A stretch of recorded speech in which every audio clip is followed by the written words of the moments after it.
Parkland is one of the best town you will find in South Florida. If you are a family with kids, you want to look for the A+ school zones, you want to live a very nice, secluded, at the same time Floridian lifestyle in South Florida area, then Parkland is the town to go.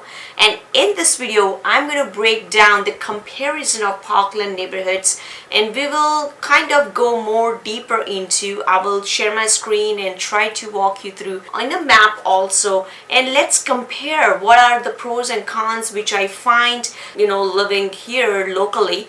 And if you're moving here new, like for example, if you're already living in South Florida or you're moving from some other states or even some other countries, then this video will help you out to get more better understanding of Parkland. So let's start this video right now. Always think of you when spring comes, like it's something in the air at that time. Don't know why. Always dream of you when spring comes. It's like the heat on my skin takes me back to the time met you on a Friday, halfway out at the door of the club, playing soul on the week. So if you check on this map, this is what the Parkland is. So like if you see it here, like I'm going to zoom out a little bit so you can understand the South Florida map. So this is a South Florida map. Normally South Florida is up to Key West, but when we refer the term as a South Florida, you are going to, we normally count from mostly from Vero Beach to going to Homestead, Miami, this area. So from here, from Homestead is keys, like there are almost 13 keys you will find up to you go to the southernmost point, which is called the Key West. So in here, like when you go to Parkland, this is one of very famous town, as I told you, in South Florida area. So this is the border of Parkland, and Parkland shares border with the Coral Springs. There's one side is a Boca Raton, other side you will see Coconut Creek, Pompano Beach. The one thing, I have another video about the cons about Parkland where you will see the commute is very, very difficult to go to the other towns in Parkland, because normally when in a South Florida area, when we use a Florida Turnpike and 95. So if you check out on this map, it's very far, from here to here. 95, forget it. Like you have to take a run 95, you have to take a local road, pretty much good time. Like for example, like mostly at least 20 minutes of commute you have to do like wherever you live to take 95. So there's another highway, it's 441, but that's like a local highway. It's not technically highway, but yes, that's also, it's an intercity highway, I would say, people use. And same thing with the 869. So let's now focus on Parkland itself. So this side, what you see, the greens, that's Everglades, and this is Atlantic Ocean. So you see the distance to beach is it's a little further distance because this is on the most west side of South Florida area. But one thing I will say, like wherever you live in South Florida, beaches like 20 minutes max, like I would say in a traffic hours 30 minutes, but 20 minutes is quite a bit doable time. Like I live in Coral Springs, like from my town to beaches like 20 minutes too. So it's almost similar from here. Only one thing, as I told you, the difference is a little secluded time and the highways are a little bit further.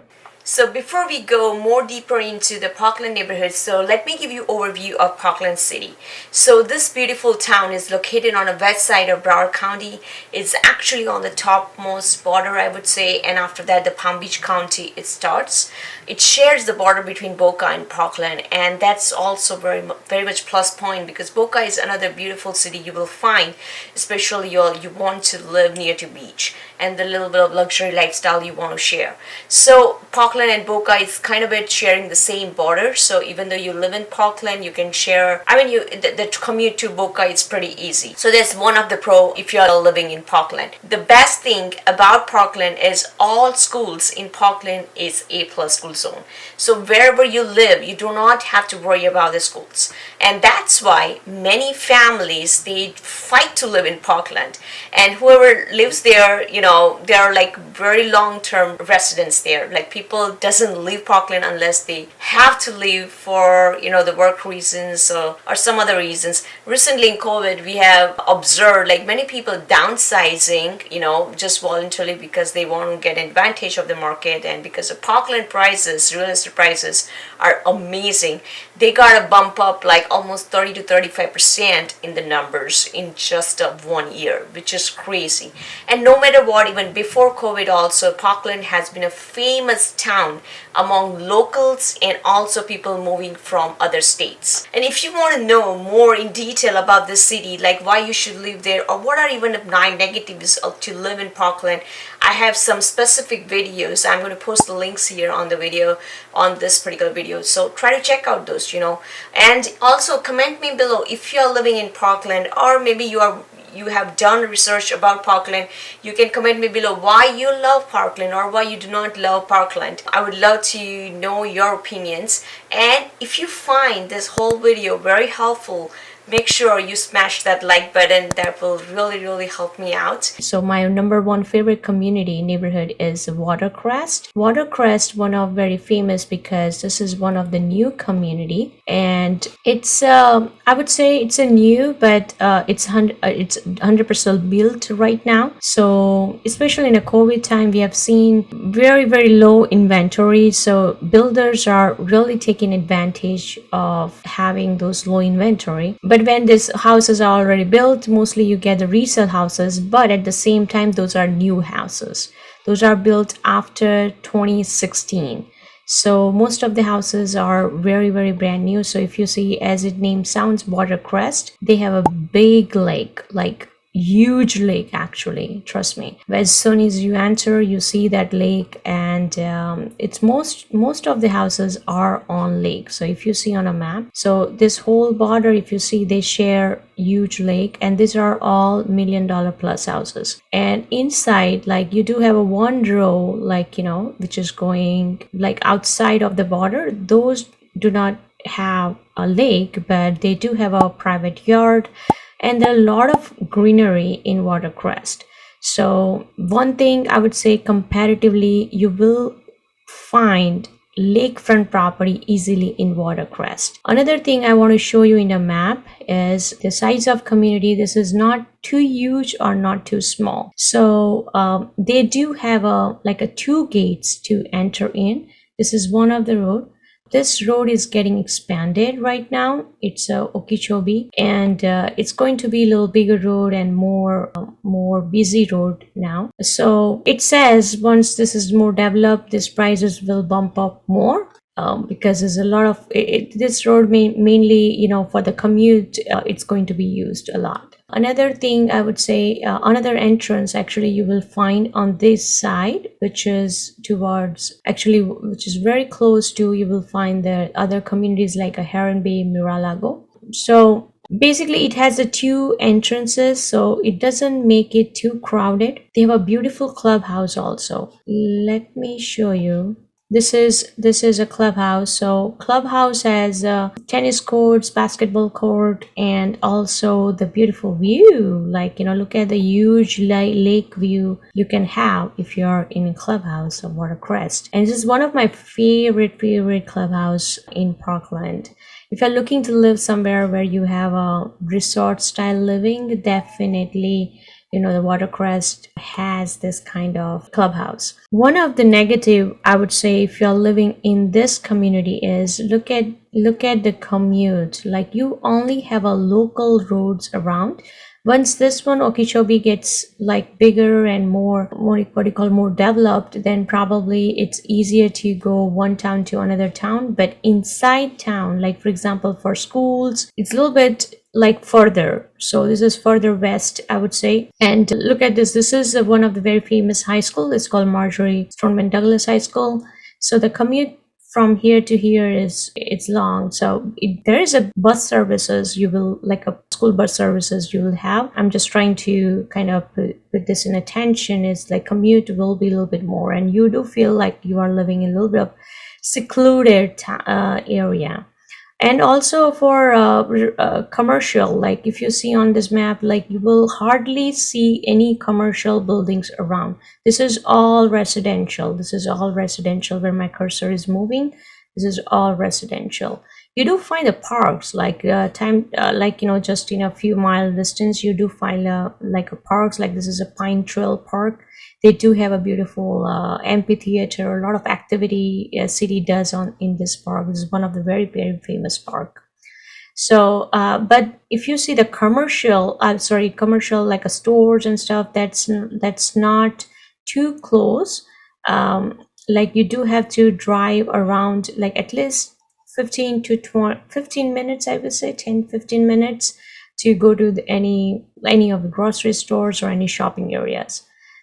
One thing is, I will say, it since it's very close to Boca, so the commute to Boca is pretty easy. So let's say for Boca has a beautiful malls, like a lot of shopping areas, like a Misner Park. That's one of the very nice. So you can commute this way from.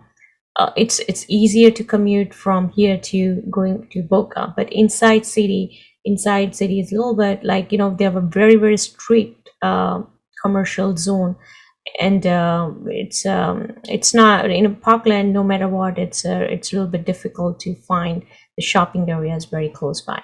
Now let's discuss some numbers about Watercrest community. So I'll put on my screen like what kind of houses and what are the current prices you will find if you're living in Watercrest. One of the things I'll see I can tell you in a layout wise, you will have a lot of varieties to find in Watercrest, because Watercrest has like one-story houses and two-story houses. The builder is from Lennar.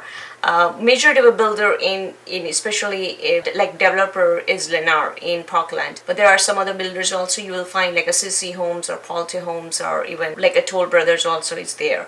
But the majority of the recent community, it's done by Lennar. You will see like a quality of the houses are good. Lennar has pretty good levels, but again, Lennar is the builder is a little bit economical builder, so you do not get like a luxury feel, but yes, it does have a range. So let's say you buy something $1 million plus, you do have that luxury feel. And if you are in a range to 600,000 to 800,000, then it depends on what the homeowner has chosen, but they do have a possibility of going up as a luxury houses. So that main lake I showed you, that's around that lake, is majority of the houses ranges, I would say, starts around 1 million plus. And especially in a COVID time, price went up. So, and the inventory wise is very, very low in Watercrest. You will not find too much going in and out properties. Even before COVID also was difficult, because this is a very new community, so whoever are living there, they are living for a long time,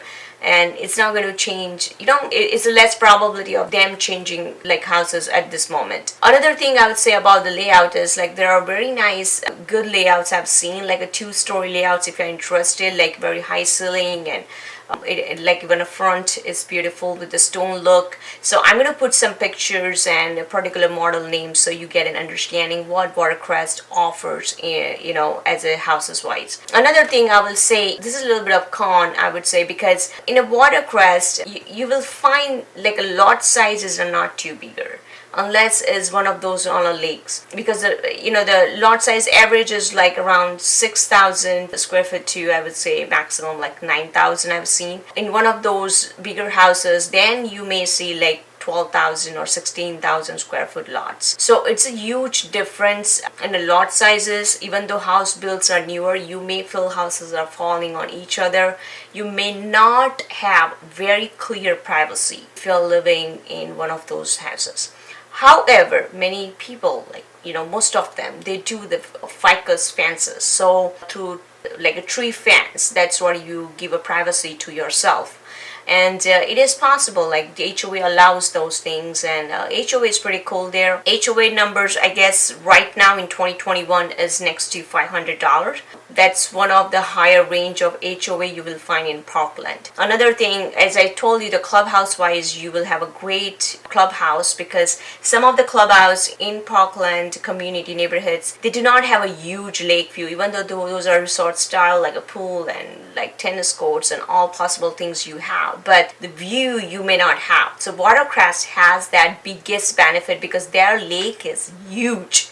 One of the huge lake you will find in the in one of like the best community in Parkland. So that's something I would say it's a biggest plus point. If you love water, then you may have a possibility of getting something there, especially on a water. Always think of you when spring comes, like it's something in the air at that time. Don't know why. Always dream of you when spring comes. It's like the heat on my skin takes me back to the time met you on a Friday, halfway out at the door of the club, playing soul on the. So now another community we are going to focus on, which is Cascata and Miralago. So Cascata and Miralago, that's like both are like sister communities, I will say. So let's check out those like in a close look. So which is next to this part is a Cascata part.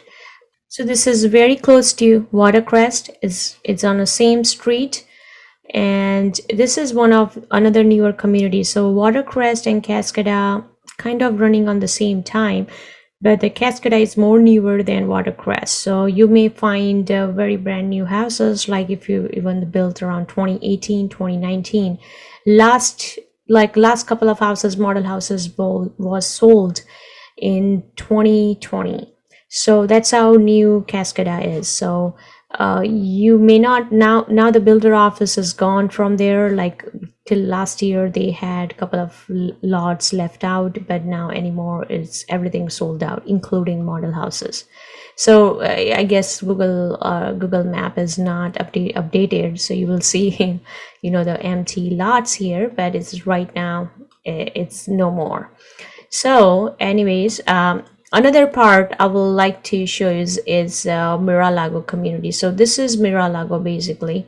So this both are sister communities. So Miralago was built before Cascada or Watercrest. So you may another set of variety of houses you may find in Miralago. Miralago I feel like is a bigger community than this too. So inventory wise, I feel like you do happen to get pretty good in and out of the houses, like a buy and sell always happening in Miralago. Another thing I've seen, because it's a little bit older community, so you may get a little more frequency of selling because of that reason too, because many people, like let's say after 5 years, 10 years, whatever, they want to move out or go to something else, then they decide in that time frame. If someone had bought like just 2 years ago, 3 years ago, it's very less chances they would move out. So this community was started building, I would say, if I'm not wrong, around 2002, but I'll still put it on my screen like year built when it was actually started. And this guy is like the builders, they do with the phases. So you may see the newer houses too, like last 7-8 years built, but originally started around that time. If you check this, like another thing is Somerset Parkland Academy. This is one of school which is very close to Miralago. Here in Cascada, this lot, what you see empty, and I'll show you one drone shot also that has the little better footage. That lot is actually dedicated to the elementary school for the future. So we don't know yet when it is coming, but it says it will be coming. So that's one plus point. If you're living in one of those community, the elementary school or maybe middle school will be coming there soon in a near future. And as I told you before, like this side of neighborhoods, they do have a problem of commute because the schools are a little bit further. Even shopping areas are a little bit further. So if school comes here, that would be really amazing for the residents. So let me show you a little bit of the like overview. How does it look and what are the borders here? So if you see here, this is again is a Okeechobee road. So this one, nothing, no development will be there. I've seen like portion of something happening right now on a map. It's not there, right? Like there's another builder in Parkland. You will find Ryan Homes. they have started build something on the other side of Okeechobee, but again, I don't think so they're going to do a lot of development on this side. But you do see a lot of empty lands, a lot coming up in the future. It's not right now ready, but it will come up in the future. And this part again is Boca, so you are very, very close to Boca if you're living in this side of the section. Another thing I want to talk about is Miralago and Cascata both have clubhouses, and both have a very pretty clubhouses. One thing I would say, they do not have some water view. So if you see here, they do not have a water view. They were like, view here, so especially in a Miralago. In a Cascata, they do have a little bit water view, but not like huge like Watercrest. So that's the biggest difference. The best part in those clubhouses, like they are shared between two. So you are paying this almost similar, like $450 to $500 per month, but you are getting access to both of them clubhouses. So there's an underground tunnel actually connecting those two, so that you can use both clubhouses, and they have a pretty nice tennis courts and basketball court and all other things, water slides. Cascada clubhouse is much newer than Miralago clubhouse. So I have a very, very specific video about Cascada, and I'm going to show you some of the overview, drone shots, like how Cascada looks like. And by the way, now we will go more deeper into real estate side. So Cascada and Miralago model houses are different, like both of them, even though it's the same builder, but layouts are different, like, not model houses, but the layouts are different. So Miralago was developed earlier, as I told you. They do have a lot of single story layouts compared to the newer one, which is Cascada. And if you like a two-story layouts, you will get a tons of options in a Cascada. Both of them has a pretty good lot size. Again, Cascada lot size, I feel little smaller than Miralago. So if you like to have more like bigger lots, you may find in Miralago versus Cascada. Again, as you go more in the newer community, one thing it's pretty common, the lot size somehow is decreasing. Like the builders are not giving, maximum I've seen in a like almost 5,000 square foot house is like 14,000 lot, which is not too big, I would say. So like if you're living in a little older community, you may have a chance to get the bigger lot size and doesn't look like your house is falling on other house. In a Cascada, you get a little bit of that feel. However, the development side inside, the roads and the infrastructure of that neighborhood, it's very, very modern and contemporary style. Is much different than Miralago. So you will definitely feel you are living in a brand new community if you're living in Cascada. So I'm going to share you a couple of the driving shots, and you just see like how does it look inside. And I have a specific video again about Cascada, so try to check out that video. You will get a better feel how this community is. Talking about the numbers, again, it's almost similar runs in that side. Like this is a 33076 zip code of neighborhoods. It's not much difference. Year built, let's say it's a little older year built. It has, I would say, major difference is the layout and the upgrades what has been chosen. It doesn't affect like too much year built in a Parkland. I would just say in average they're 280 per square foot to going up to even 350 per square foot you will find in this zone, like Watercrest, Cascada, Miralago whole section. There's another community on the same section is called Parkland Bay. It's a brand new community. And one biggest difference in Parkland Bay is it has a 600 HOA, and it's not going to end there because they are very new, brand new community, and they are still developing. So there's a CBD also with the from city, and at the same time HOA will go higher and higher as time goes. So we do not know where the stop point is for that particular community. That community still has some lots like it's available for new construction. If you need more information about that, you comment me below. But one suggestion I'll give you as a local realtor, right now in 2021 it's not a great market to buy a new construction. I know I'm hitting my bottom numbers like and by giving this advice, but I want to be open in my channel. I want to give you black and white advice, so it doesn't matter. I sound like I'm against those builders, but honestly this market is not supporting if you're buying a new build. And we don't know where this craziness is going to stop. And because South Florida in general has a very few new build, so that's also builders are taking advantage of. That's why it's better to buy something like resale but not too old if you are looking to buy something modern and contemporary. And Parkland has those choices. Trust me, you will find, it's just a matter of time finding the correct property. And you have a better layouts and better, different kinds of plans you can shop around if you're focusing on a resale.